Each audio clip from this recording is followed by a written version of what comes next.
Mas Yoga masih bersama kita ya? Ya, Oke, Mas Yoga, saya tertarik dengan tadi yang Anda katakan bahwa ini tidak ada skenario, tapi memang benar-benar spontan, ini gaya. Gangguan sinyal. Oke, Mas Romi sudah bergabung lagi?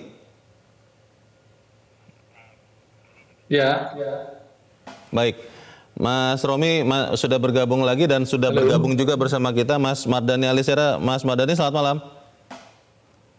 Malam semua, maaf baru gabung, lanjut. Oke, tidak apa-apa. Mas Saya ingin ke Mas Mardhani. Romi. Mas Romi, tadi Mas Yoga Masih, mengatakan Pak. ini gaya anak muda Gibran yang sama sekali jauh dari roasting atau tidak sopan. Mas Romi melihat seperti itu juga atau seperti apa?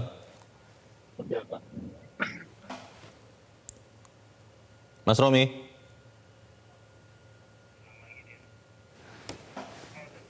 ya. Halo? Ya, Mas Romi silakan Maaf, langsung. ini ada gangguan sinyal tadi.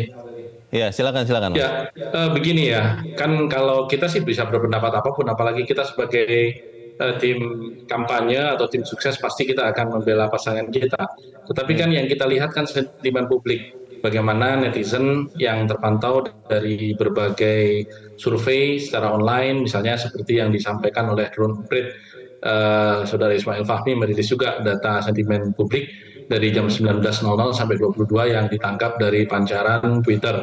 Di situ terlihat bahwa sentimen negatif kepada Mas Gibran memang paling tinggi dibandingkan dengan paslon yang lain.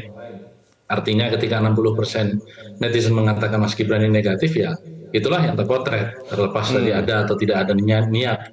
Karena memang kalau dari sisi kacamata apapun, sepanjang debat tadi malam saya juga mengamati komentar-komentar yang muncul sebelum para buzzer ya, karena buzzer ini kan bekerja menunggu perintah tuan-tuannya. Nah, tuannya lagi nonton debat, jadi mereka Mas belum bisa Romi. kasih komentar. Jadi yang komentar sepanjang jam 7 sampai jam 22 itu pada dasarnya komentar publik dan itu semuanya negatif.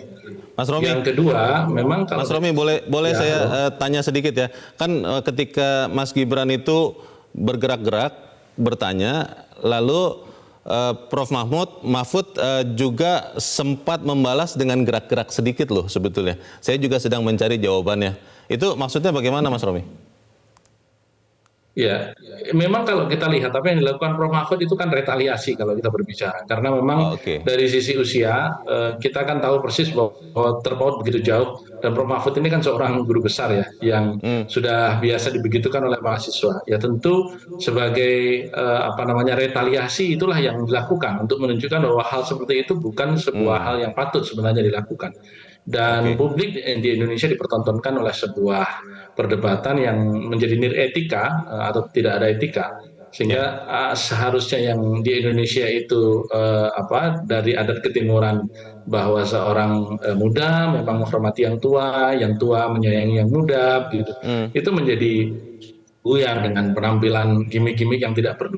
Yang kedua, memang gimmick yang tidak perlu itu biasanya menutupi nirkompetensi atau tidak adanya kompetensi. Dan itu juga yang terlihat karena beberapa jawaban dengan pertanyaan kan tidak nyambung yang ditampilkan di debat tadi malam itu. Dan kita tahu persis bahwa dua paslon yang lain, calon wakil presiden ini kan memang orang-orang yang sudah malang melintang di eksekutif dan legislatif bahkan yudikatif. Sehingga memang kalau kita berbicara jam terbang, ya memang tidak bisa disebandingkan. Jelajahi cara baru mendapatkan informasi. Download Metro TV Extend sekarang.